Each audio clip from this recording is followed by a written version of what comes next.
Alhamdulillah nahmaduhu wa nasta'inuhu wa nastaghfiruhu wa nu'minu bihi wa natawakkalu alayhi wa na'udzu billahi min shururi anfusina wa min sayyiati a'malina may yahdihillahu fala mudilla lahu wa may yudlilhu fala hadiya lahu wa ashhadu an la ilaha illallah wahdahu la sharika lahu wa ashhadu anna Muhammadan abduhu wa rasuluh. Amma ba'd, fa inna khairal hadisi kitabullah wa khairal hadi hadi Muhammad sallallahu ta'ala alaihi wasallam wa syarral umuri muhdatsatuha wa kullu muhdatsatin bid'ah wa kullu bid'atin dalalah wa kullu dalalatin finnar. Qala Allah tabaraka ta'ala fi kalamihil majid wal furqanil hamid. Wa ma 'allamnahu syi'ra wa ma yanbaghi lahu in huwa illa dzikru wa qur'anun mubin. Sadaqallahul aliyyul azim. তো আপনাদের সামনে সূরা ইয়াসিনের তাফসীর করছি। তো আজকে আল্লাহ তাবারক তাআলা কি বলছেন দেখেন, ওয়া মা 'allamnahu syi'ra wa ma yanbaghi lahu in huwa illa dzikru wa qur'anun mubin। আল্লাহ বলছেন এখানে ওয়া মা 'allamnahu syi'ra, এবং আমি মুহাম্মদ সাল্লাল্লাহু আলাইহি ওয়াসাল্লামকে কবিতা শিক্ষা দেইনি, ওয়া মা ইয়ানবাগি লাহু, এবং এটা তার জন্য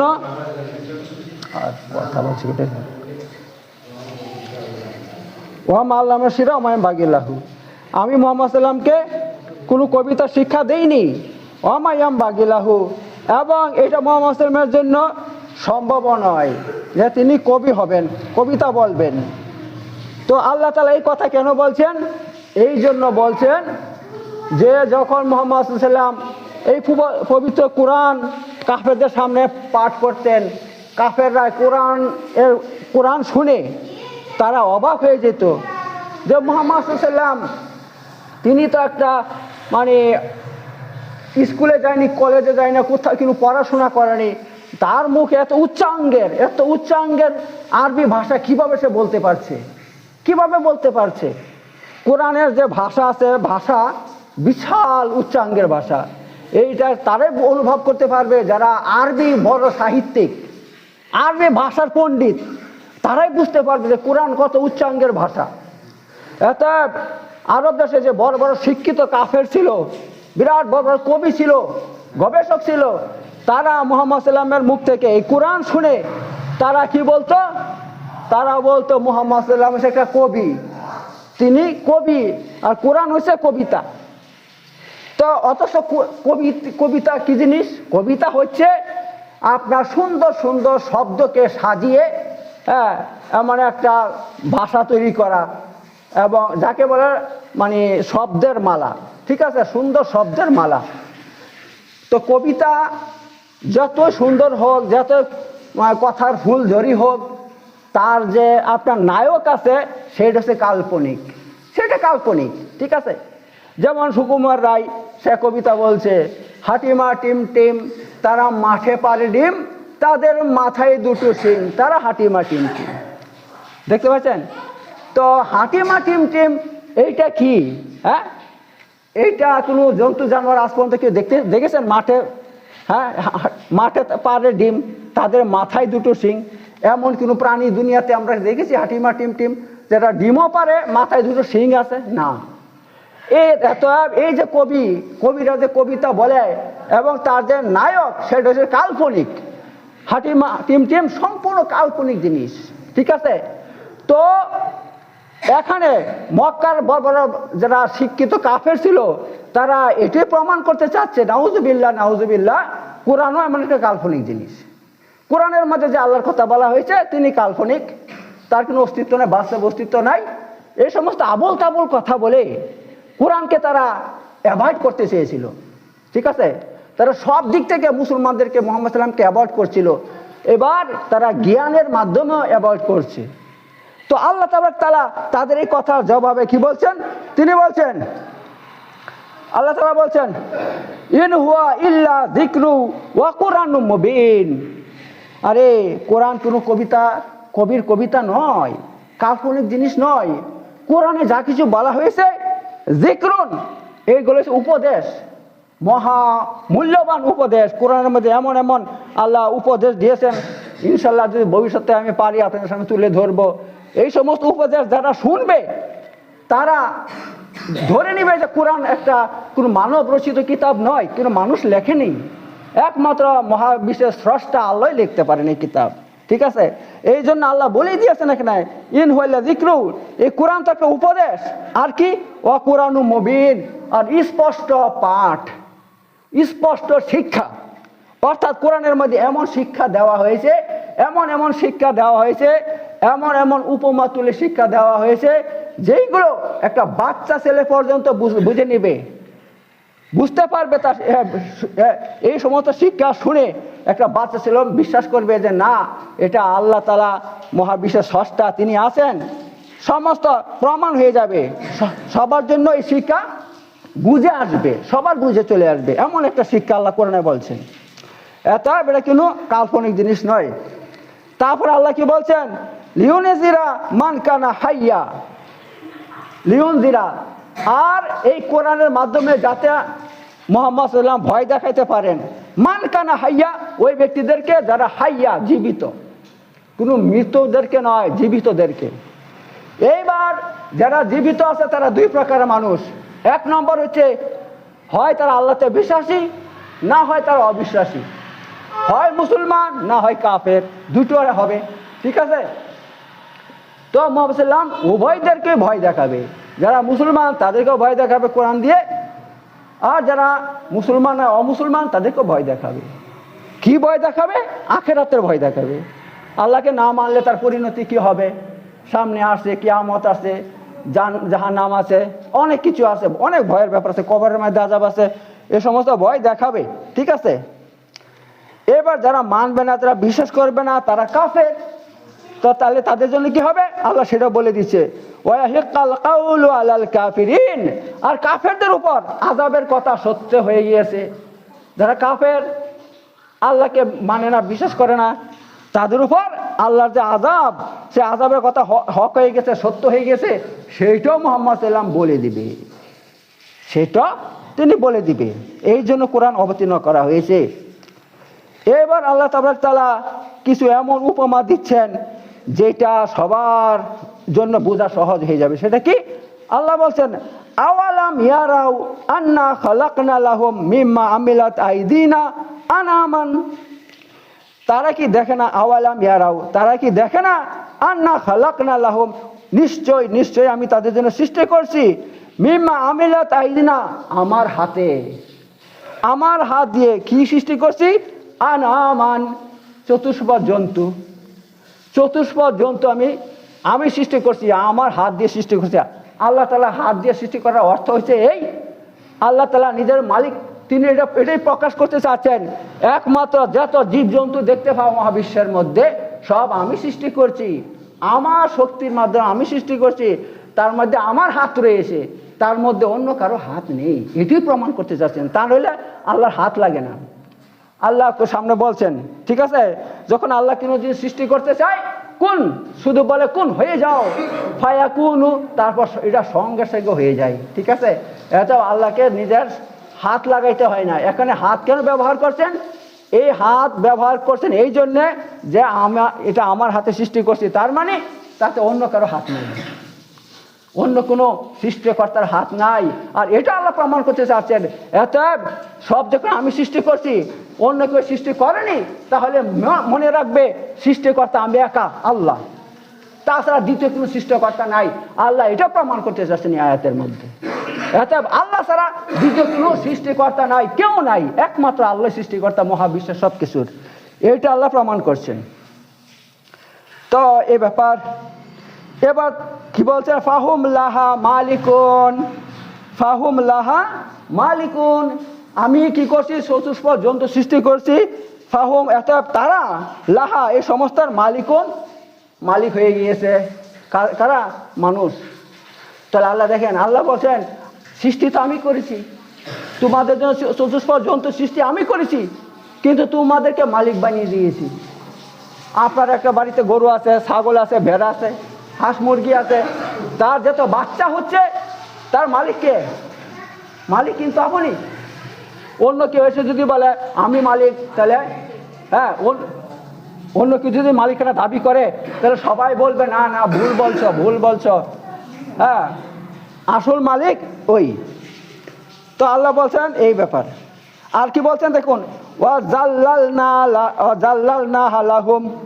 আর আমি কি করেছি এই সমস্ত চতুষ্প জন্তুদেরকে লাহুম তাদের জন্য কি করছি, জাল্লাল না, আমি তাদের বশীভূত করে দিয়েছি, তাদের অধীনস্থ করে দিয়েছি।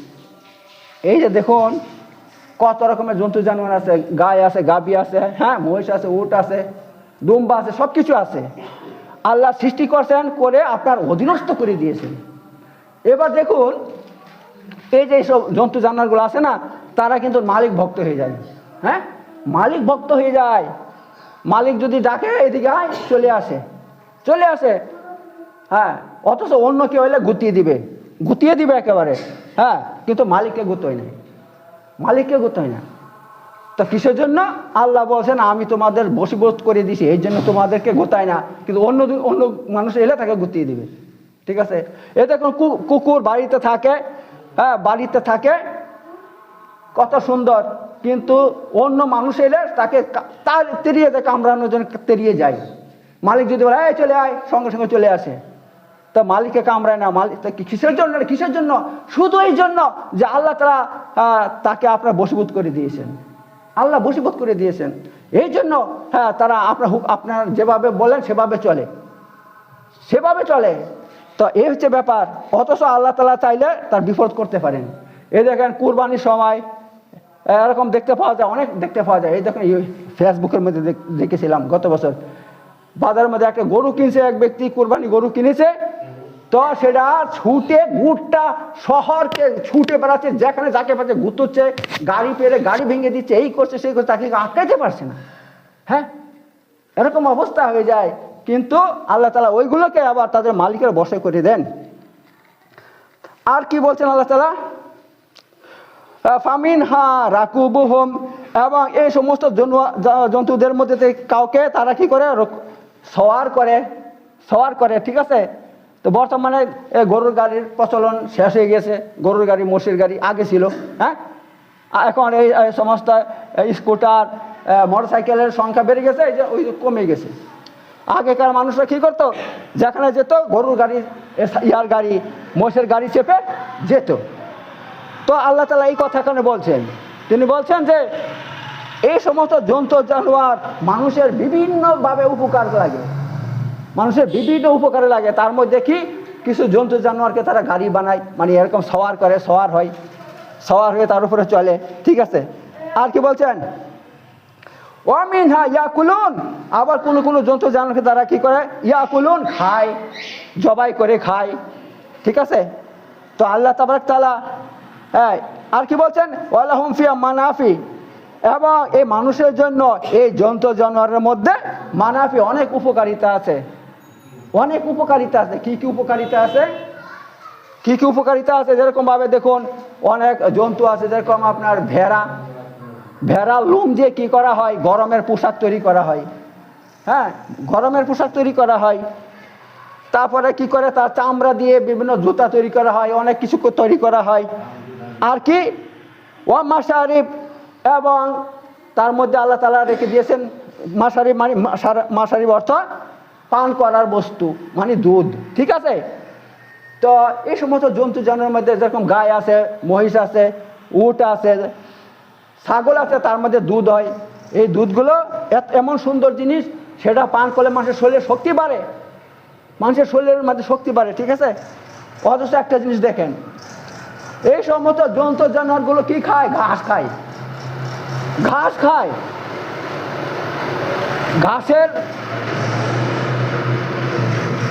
ঘাসের রং হচ্ছে সবুজ, তো যখন সে পায়খানা করে, সে একটু সবুজ পায়খানা হয়। হ্যাঁ, আর তাতে রস থেকে যে রক্ত তৈরি হয় সেটা লাল হয়। অথচ দুধটা খাচ্ছেন সেটা পিওর সাদা, ধবধবে সাদা। সেটা কি করে হচ্ছে? এইগুলো জিনিস একটু চিন্তা ভাবনা করুন, তাহলে আল্লাহর অস্তিত্ব পেয়ে যাবেন। হ্যাঁ, অথচ সেই তার মাঝে রক্ত চলছে, যে দুধ বের হচ্ছে না, তার তার ইয়া দিয়ে শিরা উপসারা দিয়ে রক্ত চলাচল করছে, কিন্তু রক্ত বের হচ্ছে না, সাদা সাদা ধবধবে দুধ তৈরি হচ্ছে। আর সেই দুধের মধ্যে কিন্তু খারাপ গন্ধ নাই। হ্যাঁ, খারাপ গন্ধ নাই, আর এমন সুন্দর জিনিস, দেখতে সাদা আবার খেতেও সুস্বাদু। হ্যাঁ, তো আর অথচ ওই দুধ এমন একটা জিনিস, খাঁটি দুধ যদি কেউ খেতে পারে, সে কোনোদিন বুড়ো হবে না। হ্যাঁ, 70 বছর মতো সে যুবক হয়ে থাকবে। আর এই দুধটা আল্লাহ নবী সাল্লাল্লাহু আলাইহি ওয়াসাল্লাম সবচেয়ে বেশি পছন্দ করতেন। আল্লাহ নবী সাল্লাল্লাহু আলাইহি ওয়াসাল্লামের যত প্রিয় খাবার ছিল, তার মধ্যে দুধ এসে একটা। তিনি দুধ খুব পান করতেন, খুব আরামের সাথে পান করতেন।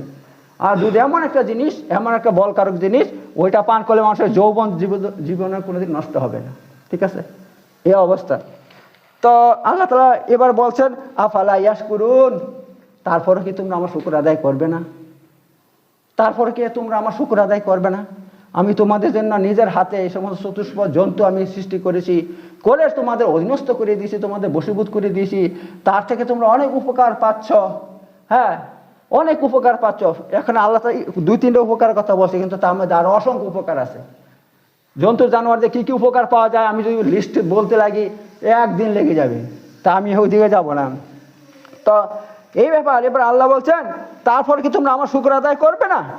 কিন্তু দেখুন, এই কথা আল্লাহ কাদেরকে বলছেন জানেন তো?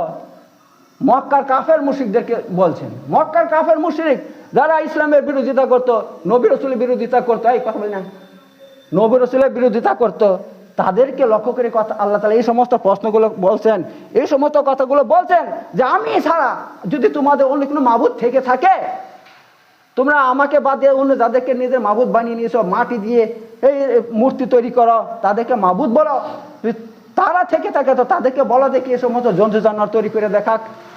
হ্যাঁ, এটা তোমরা আমার খাও, আমার পরো, আর আমার শুকর আদায় করছো না। এবার আল্লাহ বলছেন কি দেখুন, তিনি বলছেন, ওয়াত্তাখাযু মিন দুনিল্লাহি আলিহা, অথচ তারা কি করছে, আল্লাহকে বাদ দিয়ে অন্যদেরকে মাবুদ বানিয়ে নিয়েছে। এই সমস্ত মূর্তি এটা ওটাকে মাবুদ বানিয়ে নিয়েছে, কিসের জন্য? লাআল্লাহুম ইউনসারুন, যাতে তাদেরকে সাহায্য করতে পারে, যাতে তাদেরকে সাহায্য করতে পারে। কিন্তু ওরা কি সাহায্য করবে? তারা এত মানে যারা মূর্তি পূজা হয়, যারা আল্লাহকে বাদ দিয়ে এই সমস্ত তুচ্ছ জিনিসের পূজা করে, তাদের বুদ্ধি বলতে কিচ্ছু নাই, তাদের মাথার মধ্যে জ্ঞান বুদ্ধি বলে কিচ্ছু নাই।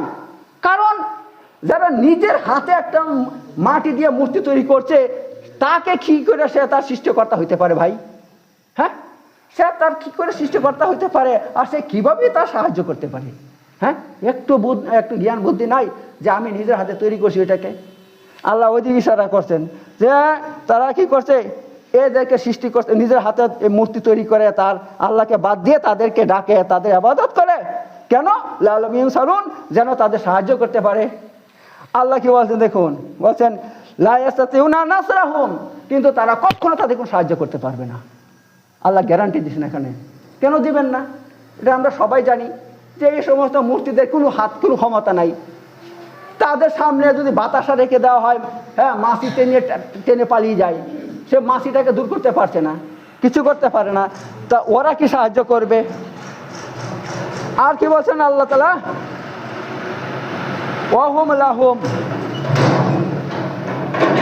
ওয়াহুম লাহুম জুনদুম মুহদারুন, বরং তারা একটা এমন সৈন্য, তাদের বিরুদ্ধে সৈন্যবাহিনী হবে, মুহদারুন, এবং তাদেরকে হাজির করা হবে।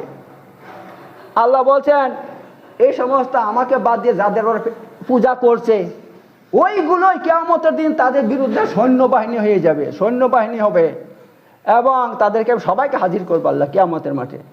যে সমস্ত কাফের মুশরিকরা আল্লাহকে বাদ দিয়ে যাদের পূজা করছে, যাদের পূজা করুক, মূর্তির করুক, পাথরের করুক, দেবদেবীর করুক, যাদের করুক, সবাইকে আল্লাহ কিয়ামতে হাজির করবেন, করে তাদেরকে বলবেন, এই তোমাদেরকে যে ওরা পুজো করেছে, তোমরা কি সত্যি আমার মতন ক্ষমতাবান? বলবে, ইয়া আল্লাহ, কখনোই না, আমরা কি করে ক্ষমতাবান হবে, আমরা তো কিচ্ছু না, আমরা তো আপনার সৃষ্টি, আমরা আপনার মাখলুক। হ্যাঁ, আমরা আমাদেরকে আপনি সৃষ্টি করছেন, আমরা কি করে হইতে পারি এরকম শক্তিমান? কখনো, আসল শক্তি তো আপনার হাতে, আপনি শক্তিমান, আমরা শক্তিমান লই। কিন্তু ওর আবাদত আমাদের করেছে, আমরা কি ওদেরকে বলেছিলাম আমাদের আবাদত করো? আমরা হুকুম দিয়েছিলাম ওদেরকে? হ্যাঁ, এভাবে আল্লাহর সামনে এভাবে তাদের বিরুদ্ধে সাক্ষী দিবে কারা? এই যে যাদের আজকে ওরা পূজা করছে ওরা। হ্যাঁ, এই যারা মরে গেছে, কি নাম বলতে আমার ঘৃণা লাগে, সমস্ত দেবদেবীদের নাম বলতে আমার ঘৃণা লাগে, কাফের মুশরিকদের, ওইগুলোকে পর্যন্ত আল্লাহ কিয়ামতের দিন হাজির করবে এবং ওদেরকে লাস্টে আল্লাহ ছাড়বে না, সবাইকে জাহান্নামে নিক্ষেপ করবে। এই মূর্তিগুলো আপনার নিক্ষেপ করবে জাহান্নামের মধ্যে, আর ওই যাদের পূজা করা হয়েছিল দেবদেবীর তাদেরকে জাহান্নামে নিক্ষেপ করবে আল্লাহ তাআলা, সবাইকে জাহান্নামে নিক্ষেপ করবে। সে কথা আল্লাহ এখানে বলে দিয়েছেন যে আল্লাহকে বাদ দিয়ে তারা ওই সমস্ত পূজা করছে, মনে করছে ওরা সাহায্য করবে। সাহায্য কি করবে? কিয়ামতের দিন আমি সবাইকে জাহান্নামে নিক্ষেপ করব। আচ্ছা, তারপর কি বলছেন? এবার আল্লাহ তাআলা হযরত মুহাম্মদ মুস্তাফা সাল্লাল্লাহু আলাইহি ওয়াসাল্লামকে সান্ত্বনা দিচ্ছেন। কি সান্ত্বনা দিচ্ছেন? এই বলে, ফালা ইয়াহজুনকা কাউলুহুম, এটা তাদের কথায় আপনি দুঃখিত হবেন না। হে মুহাম্মদ সাল্লাল্লাহু আলাইহি ওয়াসাল্লাম, এই যে কাফের মুশরিক, তাদের কথায় দুঃখিত হবেন না। কারণ মুহাম্মদ সাল্লাল্লাহু আলাইহি ওয়াসাল্লামকে তারা সব দিকে তারা কি করতো? মানে কষ্ট দিত, মানসিকভাবে কষ্ট দিত, শারীরিকভাবে কষ্ট দিত, কথার মাধ্যমে কষ্ট দিত। ঠিক আছে? তা আল্লাহ তাআলা বলছেন যারা কাফের মুশরিক, যারা তার সৃষ্টিকর্তাকে বাদ দিয়ে, আল্লাহকে বাদ দিয়ে তুচ্ছ জিনিসের পূজা করতে পারে, মূর্তির পূজা করতে পারে, তো তাদের তো জ্ঞান বলে কিছুই নাই, বিবেক বলে কিচ্ছু নাই। এমন বিবেকবান মানুষ যদি আপনার উপরে খারাপ কথা বলে, আপনার সঙ্গে খারাপ ব্যবহার দেখায়, তাতে আপনি মন খারাপ করবেন না। আল্লাহ বলছেন মন খারাপ করবেন না। ইন্না না'লামু মা ইউসিররুন ওয়া মা ইউলিনুন। আরেকটা কথা শুনেন, এটা অনুভব করবেন না তারা যদি আমাকে মেরে দেয়, কেটে দেয়, তারা যদি আমার বিরাট ক্ষতি করে দেয়, আমার কি হবে, এইটাও অনুভব করবেন না। কেন? আল্লাহ বলছেন, হ্যাঁ, ইন্না না'লামু মা ইউসিররুন ওয়া মা ইউলিনুন, আমি জানি মা ইউসিররুন, তারা কি গোপন করে, ওয়া মা ইউলিনুন, আর কি প্রকাশ করে। অর্থাৎ কাফেরদের সমস্ত চাল চলন, তাদের গোপন মিটিং সম্পর্কে আমি আল্লাহ সব জানি। তারা যদি আপনার বিরুদ্ধে কোনো প্ল্যান করে, খারাপ প্ল্যান করে, সেটা আমি অবগত করে দেব, আপনাকে আমি অবগত করে দেব, আপনাকে কেউ কোনো ক্ষতি করতে পারবে না। তাই হয়েছে যখন খবিশের বাচ্চারা দেখছে কোনোভাবে মুহাম্মদ সাল্লামকে ইসলাম প্রচার থেকে বিরত করতে পারছি না, লাস্টে কি প্ল্যান করছে জানেন? হঠাৎ করে তারা মুহাম্মদ সাল্লামের ভক্ত হয়ে গেছে। ভক্ত বলছে, হে মুহাম্মদ সাল্লাম, তুমি আমাদের এত বড় নবী রসুল, আমরা জানতে পারি না, আরে এত বড় নবী রসুল, বিশাল ভক্ত। সে কি বলে না, মানে অতি ভক্তি সুরের লক্ষণ, সেই আর কি। এইবার করছে কি, তারা বিশাল ভক্তি দেখিয়েছে, সবাই দলে দলে এসে হাত দিয়ে মুসলমান হয়ে যাচ্ছে। হ্যাঁ, এইবার শেষকালে কি বলছে, আমার চলেন একবার আমাদের বাড়িতে একবার একটা অনুষ্ঠান করব, আপনি সেখানে যাবেন, আপনার পদধূলি দিবেন, আর আমরা সেখানে খুব একটু খুশি হবো আপনি আমাদের বাড়িতে গেলে। এবার আল্লাহ সাল্লাম তিনি রাজি হয়ে গেছে, ঠিক আছে চলো যাই। খবিশরা কি করছে জানেন তো, ওই পাহাড় আছে, পাহাড়ের নিচে একটা জায়গাতে সেখানে মুহাম্মদকে বসাবে ঠিক করছে, আর উপর থেকে বিরাট বড় পাথর একটা রেখে দিয়েছে, যে যখন বলবে উপর থেকে ধাক্কা মেরে ফেলে দিব, শেষ হয়ে যাবে, ইসলাম চলে যাবে, মিটে যাবে, এই ওদের প্ল্যান। ঠিক আছে? এইবার যখন তারা এই প্ল্যান করেছে, সঙ্গে সঙ্গে আল্লাহ তাআলা মুহাম্মদ সাল্লামকে জানিয়ে দিয়েছে জিবরাইল সালামের মাধ্যমে, যে খবরদার আপনি যাবেন না সেখানে, আপনাকে মারা প্ল্যান করছে ওরা। যখন এই কথা আল্লাহ তাআলা বলে দিয়েছে, সঙ্গে সঙ্গে মুহাম্মদ সাল্লাম কি করছেন, কয়েকটা লোক পাঠিয়ে দিয়েছে, গিয়ে দেখো তো কথা। হ্যাঁ, এবার গিয়ে দেখে, হ্যাঁ সত্যি উপরে বিরাট বড় পাথর রেখে দিয়েছে, আর নিচে বসার জায়গা করে দিয়েছে যেখানে বসবে তিনি। হ্যাঁ, যখন এই অবস্থা দেখে, তখন আল্লাহ সাল্লাম সেখানে তার ব্যবস্থা নিয়েছে, সে যাই হোক, সেদিকে আমি যাচ্ছি না। তো আল্লাহ এখানে কথা বলে দিচ্ছে যে মুহাম্মদ সাল্লাম, আপনার ভয় করার কোনো কারণ নাই। তারা যা কিছু গোপন করে সেটাও আমি জানি, যেটা প্রকাশ করে সেটাও আমি জানি। এটা আপনার বিরুদ্ধে ওরা যত কিছু মানে ষড়যন্ত্র করবে, সেটা আমি আপনাকে জানিয়ে দিব, আর আমি আপনাকে বাঁচিয়ে দিব। ভয় করার কোনো কারণ নাই, কাউকে ভয় করবেন না, আপনি নির্ভয়ে আপনি আমার দিন প্রচার করেন। আল্লাহ তাআলা এই কথা বলছেন। এবার আল্লাহর সামনে কি বলছেন, আওয়ালাম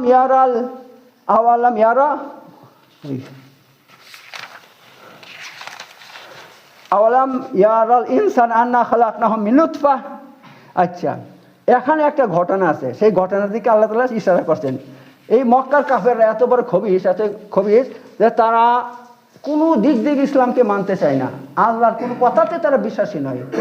আল্লাহ যে বলছেন আমি দ্বিতীয়বার সৃষ্টি করব তোমাদেরকে, দ্বিতীয়বার সৃষ্টি করবো কিয়ামতের মাঠে, তোমাদের হিসাব নিব এবং তোমাদের জন্য জান্নাত জাহান্নাম নির্ধারণ করে রেখে দিয়েছি, এই তথ্যেও তারা বিশ্বাসী নয়।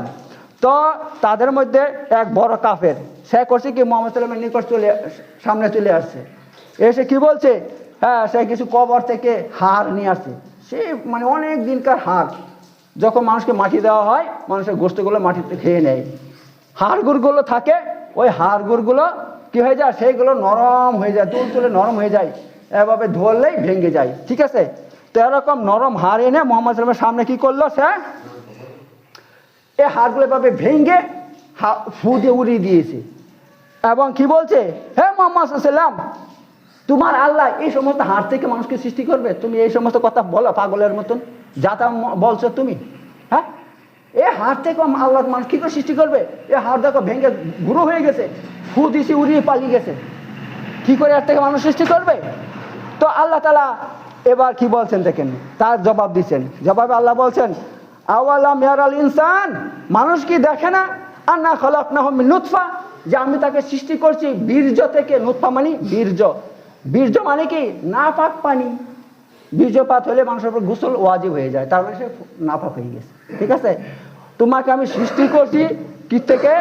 দুর্বল পানি থেকে, বীর্য থেকে, মানে সব থেকে অপবিত্র জিনিস থেকে আমি সৃষ্টি করছি। ফাইজা হুয়া খাসিমুম মুবিন, অথচ সে এখন আমার সঙ্গে আমার ব্যাপারে ঝগড়া করছে। আমি তাকে সৃষ্টি করছি এমনভাবে সে ঝগড়া করছে। ওয়া জারাবালানা মাসালান, আর সে আমার জন্য দৃষ্টান্ত বর্ণনা করছে। হ্যাঁ, দৃষ্টান্ত বর্ণনা করছে, তার মানে সে কি পাক ওই হাড় এনে দেখাচ্ছে, ফু দিয়ে দেখাচ্ছে যে তোমার আল্লাহ কি করে এর থেকে সৃষ্টি করতে পারবে। এরকম হাড় থেকে যেগুলো হ্যাঁ পচে গেছে, গলে গেছে, এমন হাড় থেকে আবার তোমার আল্লাহ দ্বিতীয়বার কিভাবে সৃষ্টি করছে, ও সে এরকম দৃষ্টান্ত বর্ণনা করছে। ও নাসিয়া খালকাহু, আর সে নিজের সৃষ্টিকে ভুলে গেছে। আল্লাহ বলছে আমি যে তাকে প্রথমবার সৃষ্টি করেছি এই যে নাপাক পানি থেকে, সেইটা সে ভুলে গিয়েছে। হ্যাঁ, এবার আল্লাহ কি বলছেন, ক্বালা মা ইউহিল ইযাম, আর সে বলে হ্যাঁ এই ইজাম, এই হাড় থেকে কে আবার দ্বিতীয়বার সৃষ্টি করবে? ওয়াহিয়া রমিম, অথচ এই হাড় কি হয়ে গেছে, পচে গলে গেছে, নরম হয়ে গেছে, দুর্বল হয়ে গেছে, এরকম হাড় থেকে আবার দ্বিতীয়বার কে সৃষ্টি করতে পারবে? এমন কথা সে বলছে।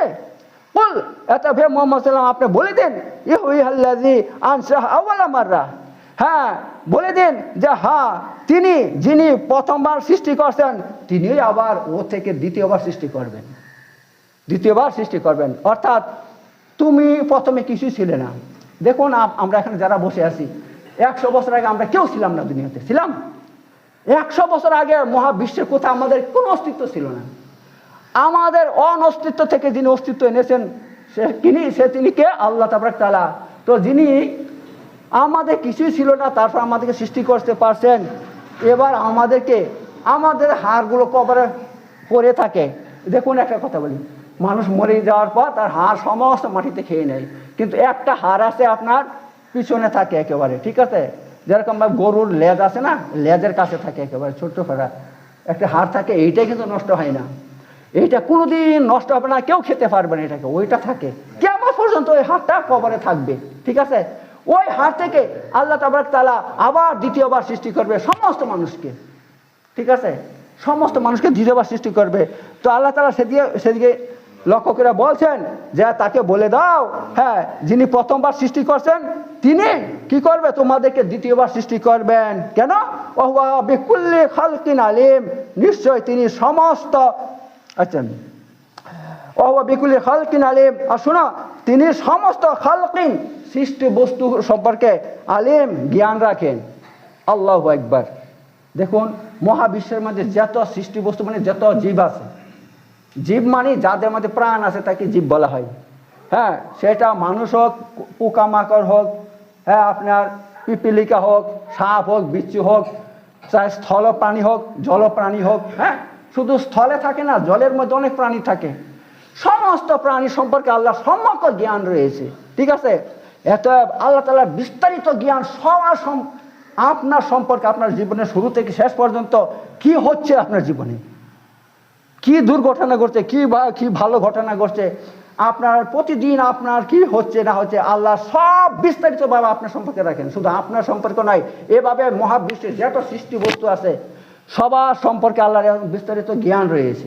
ঠিক আছে, এবার বলুন দেখি, যার এই জ্ঞান আছে তো আল্লাহ তাআলার সেই সম্পর্কে একটা কথা বলি। এই যে দেখেন, আমাদের পৃথিবীর মধ্যে 290টার মতন দেশ আছে, কিন্তু সব দেশের মধ্যে অ্যাটম বোম নাই। ঠিক আছে, অ্যাটম বোম সব দেশের মধ্যে নাই, সবার হাতে নাই। মাত্র 5 থেকে 6টা দেশের মধ্যে অ্যাটম বোম রয়েছে। কেন? এই জন্য যে অ্যাটম বোম তৈরি করতে হলে সে তার বিস্তারিত জ্ঞান থাকতে হবে। ওই দেশের বিজ্ঞানীদের, যারা ওই বিজ্ঞানী আছে তাদের জ্ঞান থাকতে হবে, ওই সম্পর্কে বিস্তারিত জ্ঞান থাকতে হবে, তবে সেই অ্যাটম বোম তৈরি করতে পারবে। কিন্তু সব দেশের মধ্যে এমন জ্ঞানী মানুষ নাই। এই জন্য এরকম সব দেশে জ্ঞানীও নাই, এরকম বিজ্ঞানীও নাই। এই জন্য তারা অ্যাটম বোম তৈরি করতে পারছে না। যাদের আছে তারা তৈরি করছে। তো জ্ঞানের ব্যাপার এখানে আল্লাহ বলছেন আমার সমস্ত সৃষ্টি বস্তু সম্পর্কে আমার জ্ঞান রয়েছে। তো আল্লাহ তাআলা বলছেন তখন আমার জ্ঞান আছে, তো আমি কেন তৈরি করতে পারবো না? আমি কেন তৈরি করতে পারবো না? আমার জ্ঞান আছে। তোমরা প্রথমে ছিলে না, সেখান থেকে সৃষ্টি করতে পেরেছি। আর দ্বিতীয়বারও আমার জ্ঞান আছে, সেভাবে আমি তোমাদেরকে সৃষ্টি করতে পারবো। শুধু সৃষ্টি করবে না, আপনার যে চেহারা আছে, যে কাঠামো আছে, অবিকল এমনভাবে সৃষ্টি করবে আল্লাহ তাআলা। কোরআনে আল্লাহ সূরা কিয়ামার মধ্যে বলে দিয়েছে, হ্যাঁ, আল্লাহ সবিয়া বানানা। সেখানে আল্লাহ বলছে তোমাদের যে এই বানানা আছে, এই যে আঙ্গুল আছে, হাতের আঙ্গুলের সামনের এই দিকটা আছে না, এটা এখন বর্তমানে যেমন আছে, কিয়ামতের দিন ঠিক এমন সৃষ্টি করব। একটু এদিক সেদিক হবে না। এটা কেন আল্লাহ বলছেন জানেন তো? বর্তমানে মানুষের আঙ্গুলের ছাপের বিশাল ভূমিকা রয়েছে। একটা মানুষের এই আঙ্গুলের ছাপের সঙ্গে অন্য মানুষের আঙ্গুলের ছাপের মিল থাকে না, সবার আলাদা আলাদা। তো আল্লাহর কত বড় সৃষ্টি দেখুন, তিনি কত বড় সৃষ্টি করছেন। তো কিয়ামতের দিনও ঠিক এটা এভাবে সৃষ্টি করবেন, বর্তমানে যেমন আছে, একটু এদিক সেদিক হবে না। বুঝতে পারছেন তো? তো এ হচ্ছে ব্যাপার। আল্লাহ তাআলা সেদিকে ইঙ্গিত করে কথা বলছেন। আচ্ছা,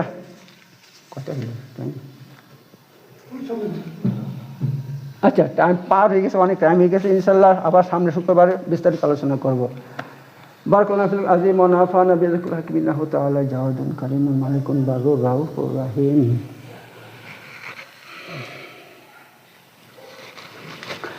ওয়া আখিরু দাওয়ানা আলহামদুলিল্লাহি রাব্বিল আলামিন। ইন্নাল্লাহা ইয়া'মুরু বিল আদলি ওয়াল ইহসান ওয়া ইতা'যিল কুরবানি ওয়াল ফাহশা'আল মুনকার ওয়াল বাগyi ইয়া'iযুকুম লা'আল্লাকুম তাযাক্কারুন। উযকুরুল্লাহা ইয়াযকুরকুম ওয়াশকুরু আলা নি'আমিহি ওয়া যিকরুল্লাহি আকবার ওয়া লা ইলাহা ইল্লা হুয়া সাদাকাল্লাহুল আলিয়্যুল আযীম।